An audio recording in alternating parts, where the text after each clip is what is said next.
Imagina una civilización tan avanzada que inventó la democracia, la filosofía y el teatro, pero que terminó destruyéndose a sí misma, no por guerras, no por invasiones, sino por algo mucho más silencioso y devastador: las deudas. La antigua Grecia, cuna del pensamiento occidental, colapsó bajo el peso de obligaciones financieras que transformaron ciudadanos libres en esclavos, que vaciaron ciudades enteras y que acabaron por entregar el poder a quienes sabían manipular el dinero mejor que las espadas. Y lo más inquietante es que los mecanismos que destruyeron Grecia siguen operando hoy, en tu vida, en tu país, en tu bolsillo. La historia que estás por descubrir no es solo una lección de historia antigua, es el manual de instrucciones del sistema que gobierna tu presente. En el siglo VI a.C., Atenas estaba al borde del colapso total. Las calles que más tarde caminarían Sócrates y Platón eran escenarios de desesperación absoluta. Miles de ciudadanos atenienses habían caído en una trampa invisible pero letal: la servidumbre por deudas.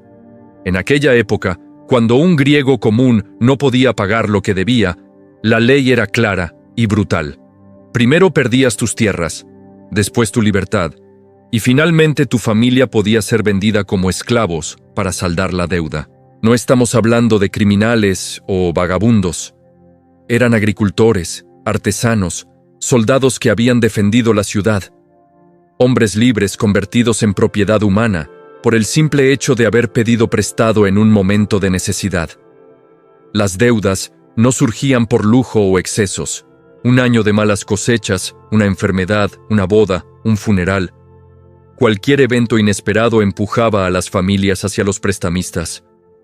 Y una vez que entrabas en ese círculo, ya no salías.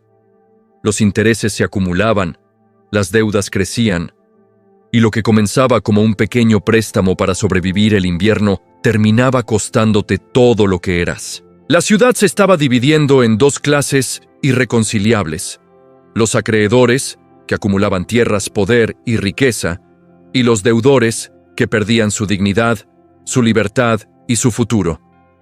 Atenas estaba literalmente comiéndose a sí misma. Y aquí es donde aparece uno de los personajes más fascinantes y menos comprendidos de la historia: Solón. En el año 594 a.C., los atenienses lo eligieron como arconte, la máxima autoridad, con un mandato desesperado: salvar la ciudad antes de que estallara en guerra civil. Solón no era un revolucionario ni un tirano. Era un poeta, un comerciante, un hombre que había visto mundo y que entendía algo fundamental que los políticos de su tiempo no querían admitir. Una sociedad no puede funcionar cuando la mayoría de sus ciudadanos están encadenados a obligaciones impagables.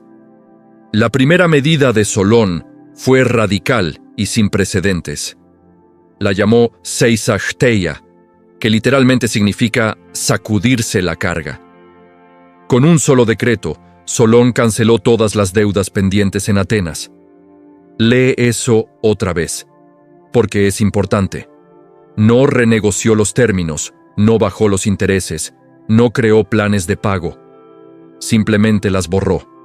Declaró que todas las obligaciones financieras que habían esclavizado a miles de atenienses quedaban anuladas. Las piedras que marcaban las propiedades hipotecadas, llamadas oroi, fueron arrancadas de la tierra. Los ciudadanos que habían sido vendidos como esclavos en el extranjero fueron buscados y traídos de vuelta, pagados por el Estado. Las familias recuperaron sus tierras, los hombres recuperaron su dignidad, pero Solón no se detuvo ahí. Sabía que cancelar las deudas una vez no resolvía el problema estructural. Así que prohibió para siempre la servidumbre por deudas en Atenas. Desde ese momento, ningún ciudadano ateniense podría ser esclavizado por no pagar. Tu cuerpo, tu libertad, ya no podían ser usados como garantía de un préstamo. Esta ley fue tan revolucionaria que cambió para siempre la naturaleza de la ciudadanía griega. Ser ateniense significaba ser libre por derecho propio, sin importar cuánto debieras. Ahora, antes de seguir, quiero saber algo. Dime en los comentarios, ¿desde qué país y ciudad me estás viendo? Me encanta saber que esta historia está llegando a personas en todo el mundo. Porque lo que pasó en Atenas hace 2500 años sigue resonando en Buenos Aires, en Ciudad de México, en Madrid, en Bogotá, en cada rincón donde las deudas se han convertido en cadenas invisibles. Escribe tu ciudad abajo. Me emociona cada vez que veo lo global que se ha vuelto esta comunidad. Ahora, volvamos a Grecia, porque la historia no termina ahí. La reforma de Solón salvó a Atenas del colapso inmediato, pero no todas las ciudades griegas tuvieron la misma suerte. Mientras Atenas prohibía la esclavitud por deudas, otras polis seguían atrapadas en el mismo ciclo destructivo. Esparta, por ejemplo, tomó un camino completamente diferente.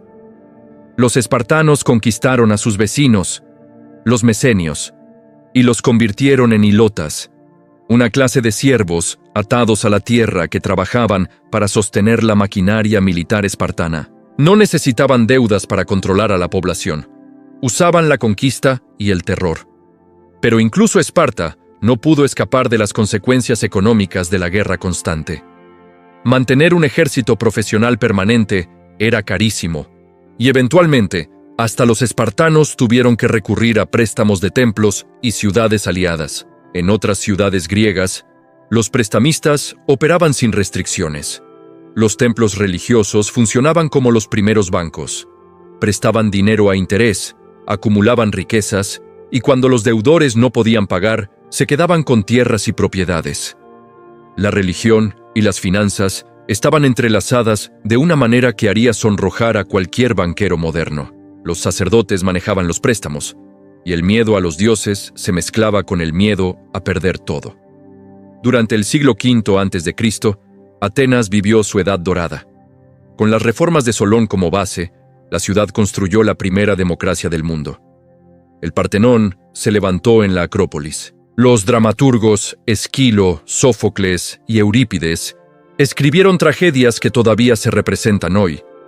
Los filósofos comenzaron a cuestionar todo, desde la naturaleza del universo hasta la esencia de la justicia.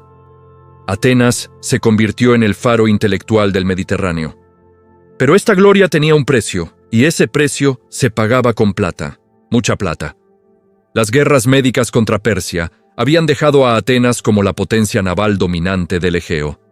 Para mantener esa flota, para pagar a los remeros, para construir trirremes, se necesitaba un flujo constante de dinero. Atenas creó la Liga de Delos, una alianza de ciudades griegas que supuestamente existía para defenderse de futuras invasiones persas. Cada ciudad miembro debía contribuir con barcos o con tributos anuales. Pero con el tiempo, Atenas transformó esa liga defensiva en un imperio tributario. Las ciudades aliadas dejaron de ser socias y se convirtieron en vasallas. Los tributos fluían hacia Atenas, y con ese dinero se construyeron templos.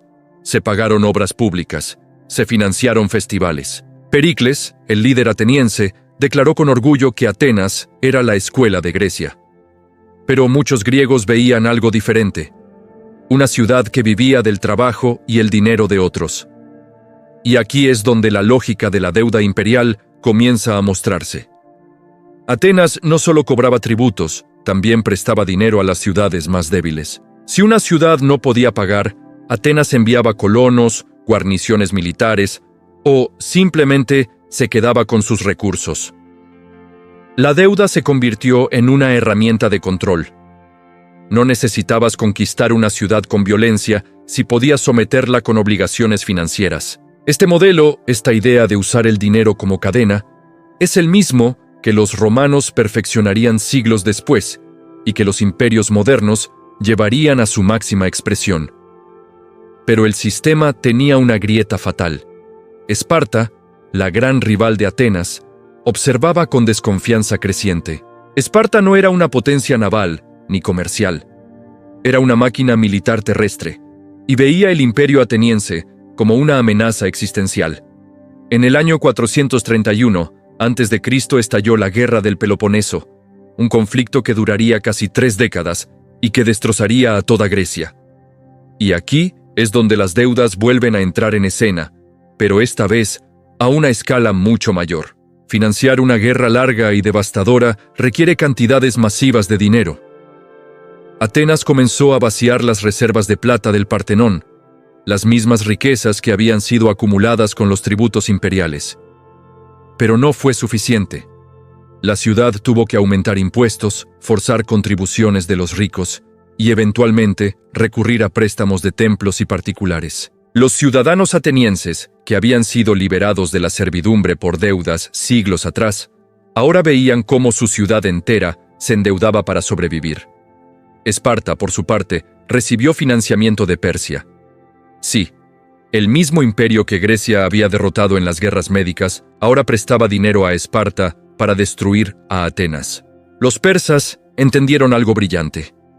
No necesitaban invadir Grecia, solo necesitaban financiar a un bando contra el otro y dejar que los griegos se destruyeran entre sí.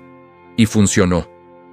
Con el oro persa, Esparta construyó una flota que rivalizaba con la ateniense. Las batallas se multiplicaron. Las ciudades se arruinaron. La plaga golpeó Atenas y mató a 1/3 de su población, incluyendo a Pericles. La guerra se convirtió en una pesadilla interminable de asedios, traiciones y masacres. En el año 404 a.C., Atenas finalmente se rindió. Las largas murallas que conectaban la ciudad con su puerto fueron derribadas. La flota fue destruida, el imperio se desintegró, y Esparta, el vencedor, se encontró heredando un mundo griego devastado y endeudado. Pero ganar la guerra no significó escapar de las deudas. Esparta había tomado prestado masivamente de Persia, y ahora los persas venían a cobrar. No querían el dinero de vuelta. Querían influencia, control, territorios en Asia Menor. Esparta había ganado la guerra, pero había perdido su alma y su independencia financiera. Los espartanos descubrieron lo que todos los imperios descubren tarde o temprano: que pedir prestado para financiar la gloria tiene un precio que se paga con la libertad. En las décadas que siguieron, Grecia nunca volvió a ser la misma. Las ciudades seguían guerreando entre sí, pero ahora lo hacían como títeres de intereses extranjeros. Persia financiaba a unos, luego a otros, manteniendo a los griegos divididos y débiles. Y mientras las polis se desangraban en conflictos sin sentido, una nueva potencia observaba desde el norte. Macedonia, bajo el rey Filipo II, estaba construyendo un ejército profesional y una estrategia que combinaría la fuerza militar con la astucia financiera. Filipo entendió que no necesitaba conquistar Grecia solo con espadas. Podía comprarla. Sobornó a políticos, financió facciones, ofreció préstamos a ciudades en crisis. Cuando finalmente invadió, muchas ciudades griegas ni siquiera resistieron. Estaban tan debilitadas por las deudas y las divisiones internas que la conquista macedonia fue casi inevitable. En el año 338 a.C., en la batalla de Queronea, Filipo derrotó a las fuerzas combinadas de Atenas y Tebas. Grecia, la tierra de la libertad y la democracia, cayó bajo control extranjero.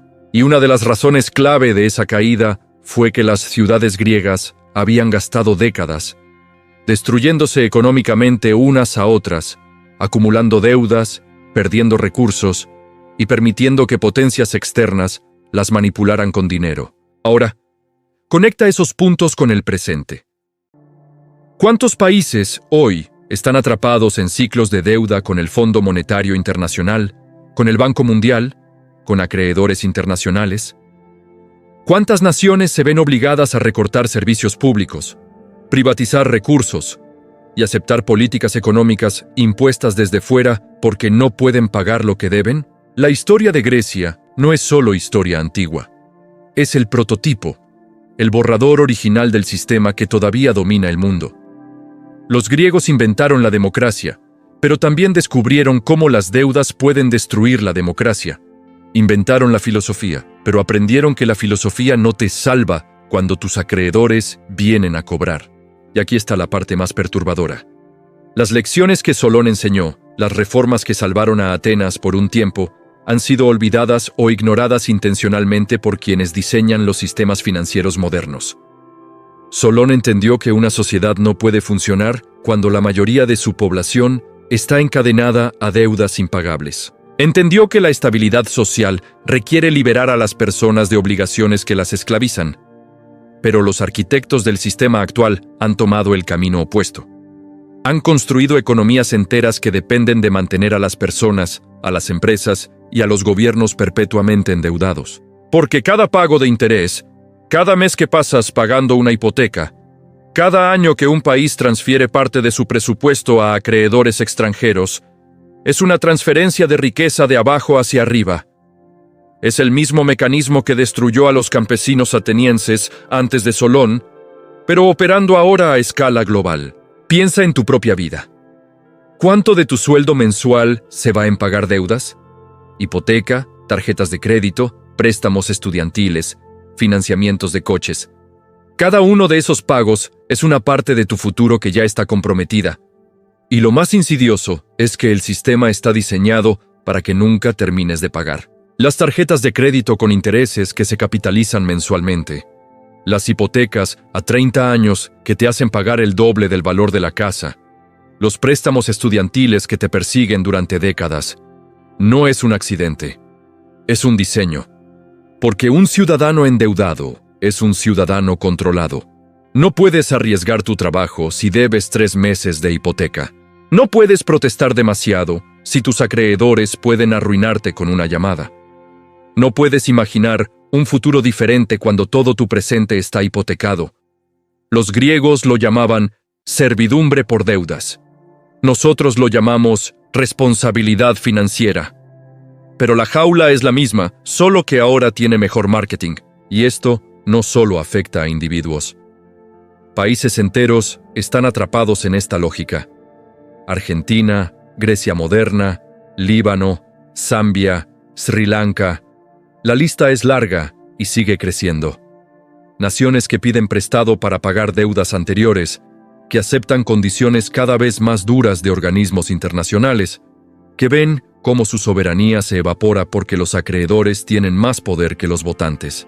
Es el mismo patrón que destruyó a las ciudades griegas hace 2500 años, pero ahora con traje y corbata, con contratos legales de cientos de páginas, con el lenguaje aséptico de los mercados financieros. El genio de Solón fue reconocer que hay momentos en los que la única solución es romper el ciclo. Cancelar las deudas. Empezar de nuevo. Porque cuando el sistema se vuelve insostenible, cuando la mayoría de la sociedad está aplastada bajo obligaciones que nunca podrá cumplir, entonces mantener ese sistema solo garantiza el colapso o la revolución. Solón eligió la reforma radical para evitar la guerra civil. Salvó a Atenas permitiéndole respirar de nuevo. Pero hoy, esa opción ni siquiera se discute seriamente. Se considera imposible, irresponsable, radical. Los políticos hablan de austeridad, de reformas estructurales, de apretarse el cinturón. Pero nunca hablan de cuestionar el sistema mismo de deuda que mantiene el ciclo funcionando, porque hacerlo sería desafiar a los acreedores, a los bancos, a las instituciones financieras que sostienen el poder global. Y esos actores son intocables. Son los nuevos templos, los nuevos oráculos que deciden el destino de naciones. La historia de Grecia nos enseña algo fundamental. Las civilizaciones no colapsan solo por invasiones o desastres naturales. Colapsan cuando sus estructuras internas se vuelven insostenibles, cuando la desigualdad se hace tan extrema que la cohesión social se rompe, cuando las deudas transforman ciudadanos en siervos y naciones en colonias económicas. Y nosotros estamos viviendo ese mismo proceso ahora mismo, solo que en cámara lenta, con una narrativa que nos dice que esto es normal, que esto es inevitable, que esto es la única forma en que puede funcionar el mundo. Pero no es cierto. Solón demostró que hay otra forma. Las reformas radicales son posibles. Las deudas pueden cancelarse. Los sistemas pueden cambiarse. Pero requiere algo que escasea hoy: el coraje de desafiar a los poderosos y la visión de imaginar un mundo diferente. Entonces, ¿qué hacemos con esta información? Primero, entender que el sistema de deudas no es neutral. No es solo una herramienta financiera, es un mecanismo de control y transferencia de riqueza. Segundo, reconocer que la libertad financiera real Significa minimizar tu dependencia de ese sistema.